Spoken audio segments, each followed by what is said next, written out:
अस्सलाम वालेकुम स्टूडेंट्स। इस वीडियो में हम करेंगे सीक्वेंस एंड सीरीज के एमसीक्यूज।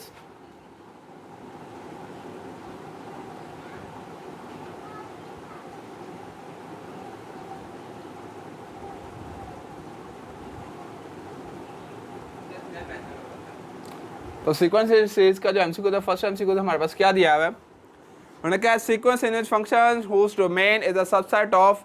हमेशा याद रखना हमारे पास सीक्वेंस एक ऐसा फंक्शन होता है जिसकी हमारे पास डोमेन क्या होती है, नेचुरल नंबर्स होती है।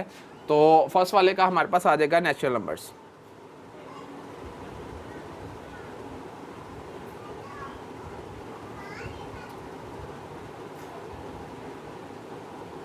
बहुत कम ऐसे होता है कि जब जिसमें हम होल नंबर लें, ज़्यादातर हम क्या लेते हैं, नेचुरल नंबर ही लेते हैं। The next term of the sequence, next term हमारे पास कौन से आएगी ये हमने चूज़ करना है। देखिए हमारे पास फर्स्ट टू टर्म्स में हमारे पास क्या आ रही है, देखें पहले सीक्वेंस लिखते हैं ताकि हमें सीक्वेंस का अंदाज़ा हो जाएगा। सीक्वेंस है किस टाइप का, 1 4 9 सो ऑन। उन्होंने क्या है इसकी नेक्स्ट टर्म मालूम करनी है। ये देखें अब हमारे पास सेकंड टर्म में से फर्स्ट टर्म को अगर मैं माइनस करूँ तो मेरे पास आ रहा है 3 का डिफरेंस। 9 में से अगर मैं 4 को माइनस करूँ तो हमारे पास आ रहा है 5 का डिफरेंस। तो नेक्स्ट हमारे पास क्या आएगा, 7 का डिफरेंस आएगा। यहाँ पर हमारे पास 5 का डिफरेंस आ रहा है, इसका मतलब नेक्स्ट टू टर्म में हमारे पास कितना डिफरेंस आना चाहिए, 7। इसका मतलब अगर मैं 9 में 7 ऐड करूँगा तो फिर नेक्स्ट टर्म हमारे पास आएगी। तो 9 में अगर मैं 7 ऐड करूँ तो हमारे पास आता है 16। तो नेक्स्ट का आंसर आ जाएगा हमारे पास 16। ठीक है, अब 3 वाला चूज़ करते हैं। 3 हमारे पास क्या है, उन्होंने क्या है A N is equal to, उन्होंने हमारे पास सीक्वेंस दिया हुआ है A N is equal to 3n-1। उन्होंने कहा फिफ्थ टर्म फाइंड करो, यानी क्या एन इज इक्वल टू 5 हमने फाइंड करना है। 5 पुट करते हैं जहाँ जहाँ पर एन है। 5 -1 3 5 का क्या होता है, हमारे पास 15 होता है। 15 में से 1 माइनस करेंगे हमारे पास आ जाएगा 14। तो 14 इज द राइट आंसर। तो 4 का हम देखते हैं, 4 का क्या आएगा। उन्होंने कहा हुआ है the arithmetic mean. Arithmetic mean का पहले फार्मूला आपको मालूम होना बहुत ज़रूरी है। अर्थमेटिक मीन का बेसिकली फार्मूला होता है हमारे पास first term plus second term divided by 2। तो यहाँ पर हमारे पास फर्स्ट टर्म दी हुई है 2a और सेकंड टर्म दी हुई है 2b डिवाइडेड बाय 2। तो यहाँ से पहले 2 कॉमन ले लेंगे, यह आ जाएगा a प्लस बी ओवर 2 से कैंसिल। तो हमारे पास फाइनल आंसर आएगा a प्लस बी। तो हमारे पास जो फोर्थ वाला है उसका आंसर आ गया है हमारे पास a प्लस बी। नेक्स्ट उन्होंने कहा हुआ है the next two terms of the sequence, next two terms आपने फाइंड करनी है। तो यहाँ पर हमारे पास टर्म्स कैसी हैं, वो है हमारे पास 1 -3 5 -7 9 -11। नेक्स्ट टू टर्म्स फाइंड करनी है। तो नेक्स्ट हमारे पास टू टर्म्स आएंगे। देखिए 2 का डिफरेंस आ रहा है, 1 3 5 7 9 11। तो हमारे पास नेक्स्ट आएगा 13, उसका नेक्स्ट आएगा 15। लेकिन यहाँ पर अगर हम देखें फर्स्ट पॉजिटिव है, सेकंड नेगेटिव है, थर्ड पॉजिटिव है, फिर नेगेटिव, फिर पॉजिटिव, फिर नेगेटिव, फिर 13 वाला पॉजिटिव आएगा, 15 वाला क्या आएगा, नेगेटिव। तो फाइनल आंसर हमारे पास क्या आएगा 5 वाले का, वो आएगा हमारे पास 13 और -15। ये सिंपल वाला था, हमारे पास सीक्वेंस ये है। जो 6 वाला है the next term of the geometric progression. Geometric progression में नेक्स्ट टर्म हमने मालूम करना बहुत ज़रूरी। कैसे हम फाइंड करेंगे, हमारे पास बेसिकली सीक्वेंस क्या दिया हुआ है ज्योमेट्रिक प्रोग्रेशन में, सीक्वेंस दिया हुआ है 3 6 12 एंड सो ऑन। ठीक है, बेसिकली ज्योमेट्रिक प्रोग्रेशन में टर्म्स फाइंड मालूम करने के लिए फार्मूला होता है a1 r की पावर n-1। ठीक है, सबसे पहले r फाइंड करना बहुत ज़रूरी है। a1 तो क्या है, फर्स्ट टर्म है हमारे पास, वो क्या दी हुई है, 3 दी हुई है।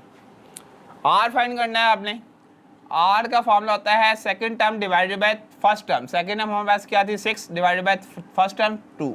3 2 का क्या होता है, 6 होता है। तो 2 आंसर आ गया। तो r की वैल्यू यहाँ से क्या आ गई, हमारे पास 2 आ गई है। तो अब हमने क्या करना है, नेक्स्ट टर्म यानी कि फोर्थ टर्म मालूम करनी है, 1 2 3 4। इसका मतलब हम n क्या पुट करेंगे, 4 पुट करेंगे। तो यहाँ आ जाएगा a4 is equal to a1 r की पावर 4 -1। तो a1 की जगह a1 की वैल्यू क्या थी, हमारे पास 3 थी। r की जगह r की वैल्यू 4 -1 कितना होता है, 3 होता है। ये ऐसे ही 2 की पावर 3 होता है 8 3 क्या होता है 24। तो इसका मतलब हमारे पास नेक्स्ट टर्म जो आएगी इसका आंसर क्या आ जाएगा 24। तो 7th वाले को हम फाइंड करते हैं। उन्होंने कहा द कॉमन रेशियो इनके दरमियान फाइंड करनी है। हमारे पास सीक्वेंस बेसिकली क्या दिया हुआ है, 9 दिया हुआ है, 3, 1 एंड सो ऑन। तो मैंने आपको बताया था कॉमन रेशियो जब भी फाइंड करनी है सेकंड टर्म को डिवाइड कर दो फर्स्ट टर्म से, तो आ जाएगा 3 1 3 3 सीधा 9, तो इसका आंसर आ जाएगा 1/3। तो इसका मतलब 7 वाले का आंसर आ गया है 1/3। अब 8 वाले को देखते हैं हम। 8 वाला हमारे पास क्या है, the geometric mean. Geometric mean find करने का हमारे पास फार्मूला होता है, ज्योमेट्रिक मीन फाइंड करने का फार्मूला होता है plus minus square root first term multiply by second term. Plus minus ऐसे ही रहने देंगे। अब दो टर्म्स कौन कौन सी दी हुई है, 2 और 4 दी हुई है, तो 2 का मल्टीप्लाई करेंगे हम 4 के साथ। 2 4 का क्या होता है 8 होता है। इसको स्क्वायर रूट को सॉल्व करेंगे हम कैलकुलेटर के जरिए, तो आ जाएगा 2 स्क्वायर रूट 2। तो इसका आंसर आ गया हमारे पास प्लस माइनस 2 स्क्वायर रूट 2। अब 9 वाले को देखते हैं। 9 वाले ने कहा the no terms of the geometric sequence can be. हमेशा याद रखना कोई भी टर्म हमारे पास ज्योमेट्रिक सीक्वेंस की 0 नहीं हो सकती, क्योंकि जब भी हमारे पास कोई टर्म 0 हो जाएगी तो उसका कॉमन रेशो या फिर हमारे पास 0 निकलेगा या फिर हमारे पास उसके इनफाइनाइट निकलेगा। तो हम इसलिए हम ज्योमेट्रिक सीक्वेंस की कोई भी टर्म हम 0 नहीं रख सकते। नेक्स्ट क्या है हमारे पास 1/2, 1/7 और 1/12 इज द प्रोग्रेशन। ये हमारे पास क्या है, हार्मोनिक प्रोग्रेशन है, क्योंकि हार्मोनिक प्रोग्रेशन में ही हमारे पास जो टर्म्स होती हैं वो रेसिप्रोकल में होती हैं। तो यहाँ पर आ जाएगा हार्मोनिक। ठीक है, ये हमारे पास क्या आ जाएगी, हार्मोनिक। अब ये x क्या है, the some of infinite geometric series is convergent. हमेशा याद रखना the some of infinite series convergent हमारे पास क्या कब होती है, जब हमारे पास एब्सोल्यूट r का जो आंसर है <1 हो। सॉरी, हमारे पास कोई एक हम छोड़ दिया है हमने। सॉरी, ये 10 वाला था हमारे पास, और 9 वाला जो था उसका आंसर था हमारे पास 0, कि कोई भी टर्म हमारे पास 0 नहीं हो सकती। ये हमारे पास कौन सा है, 11 वाला। नेक्स्ट हमने क्या करना है, 12 वाला फाइंड करना है। 12 हमारे पास क्या है, a sequence which has no terms no last term. हमेशा याद रखना है ऐसा सीक्वेंस जिसकी हमारे पास कोई भी लास्ट टर्म मौजूद ना हो, वो हमारे पास होता है इनफाइनाइट सीक्वेंस। क्या होता है इनफाइनाइट सीक्वेंस। 13 वाला एमसीक्यू पढ़ते हैं। मैंने कहा था सीक्वेंस 2 4 8 इज। हमेशा याद रखना है ज्योमेट्रिक सीक्वेंस है। क्यों, क्योंकि हम इसको देख भी लेते हैं सॉल्व करके, ताकि आपको कंफर्म हो जाए इस चीज़ का। देखिए हम हर दो टर्म्स के दरमियान कॉमन रेशियो फाइंड करके देखते हैं। पहले फर्स्ट 2 टर्म का देखते हैं, सेकंड टर्म को डिवाइड करते हैं फर्स्ट टर्म से, तो हमारे पास आ जाएगा इसका आंसर 2। नेक्स्ट जो 2 टर्म्स हैं उसको हम उसका भी कॉमन रेशियो हम फाइंड करते हैं। थर्ड टर्म हमारे पास, थर्ड टर्म को डिवाइड कर देंगे हम सेकंड टर्म के साथ, तो उसका आंसर भी हमारे पास क्या आएगा 2। देखिए हमारे पास कॉमन रेशियो दोनों सेम आ रही हैं, तो इसका मतलब हमारे पास ये जो सीक्वेंस दिया हुआ है, कौन सा सीक्वेंस दिया हुआ है, ज्योमेट्रिक।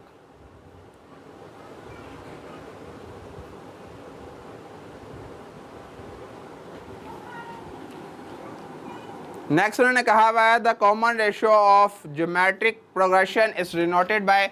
हमेशा याद रखना है स्मॉल आर से डिनोट किया जाता है।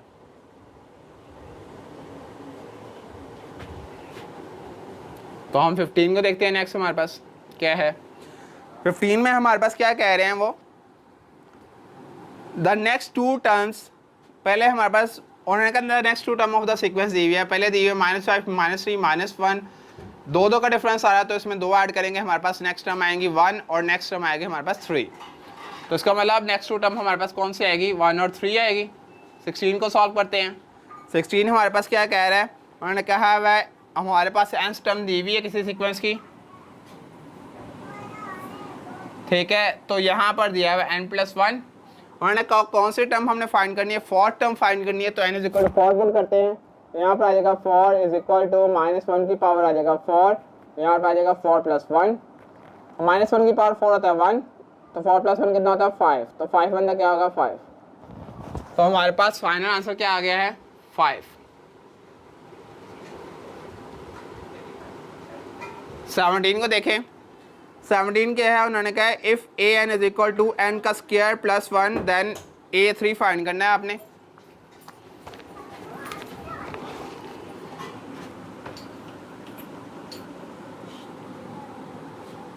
एन टर्म दी हुई है, एन टर्म हमारे पास क्या दी हुई है यहाँ पर,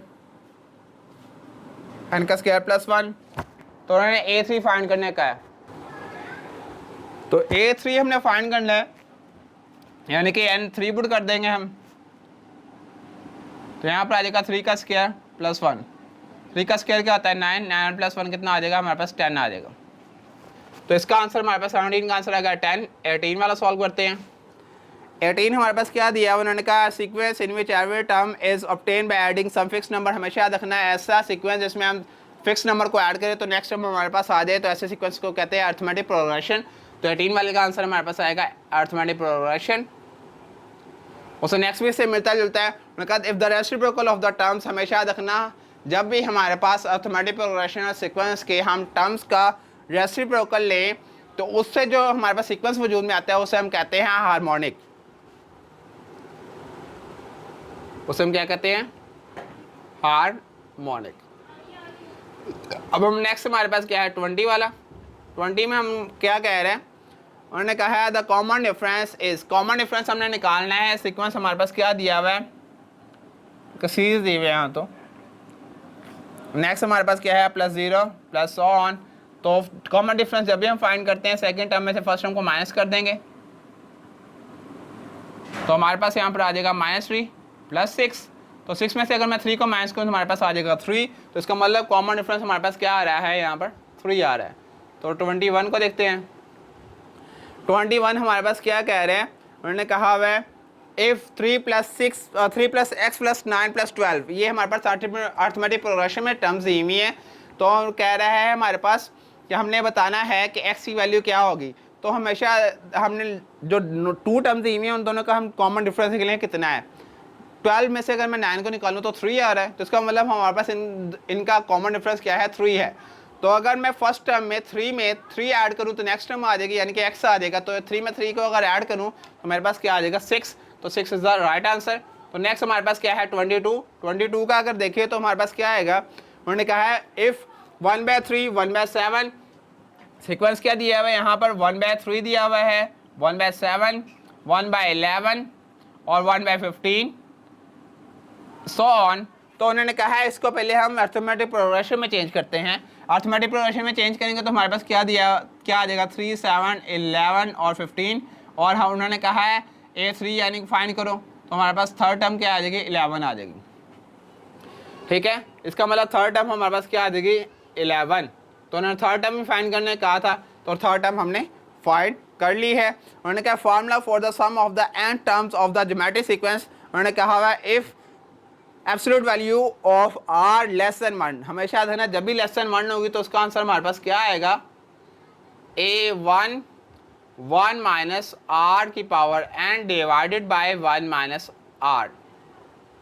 24 क्या कह रहा है, उन्होंने कहा इफ़ n टर्म दी हुई है A5 हमने फाइंड करना है। n टर्म क्या दी हुई है यहाँ पर, n टर्म दी हुई है an is equal to 2n-1।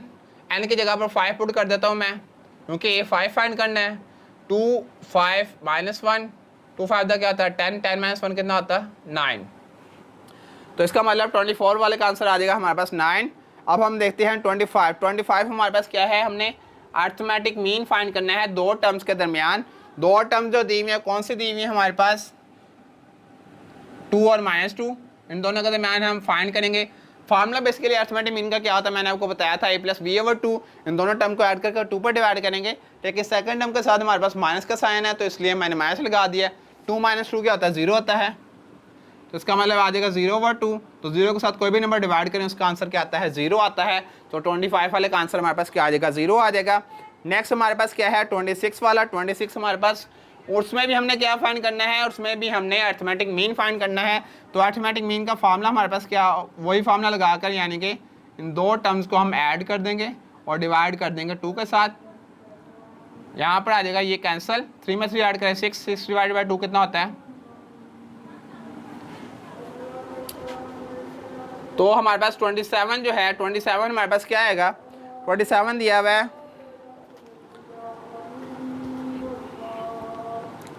For two numbers A and B, A plus B over 2 is, हमेशा रखना ये अर्थमेटिक मीन होगा। अब हमारे पास क्या आ जाएगा 28 हमारे पास क्या दिया हुआ है, उन्होंने कहा the number a number h is called harmonic mean between two numbers, तभी हमारे पास हार्मोनिक मीन कहलाएगा दो नंबर्स का दरमियान जब हमारे पास ये दिया होगा हार्मोनिक प्रोग्रेशन में दिया होगा। 29 क्या है, sometimes the domain of the function is taken, हमेशा याद रखना समटाइम हम कौन से डोमेन लेते हैं, होल नंबर्स की, वैसे तो हम सीक्वेंस में सिर्फ नेचुरल नंबर लेते हैं।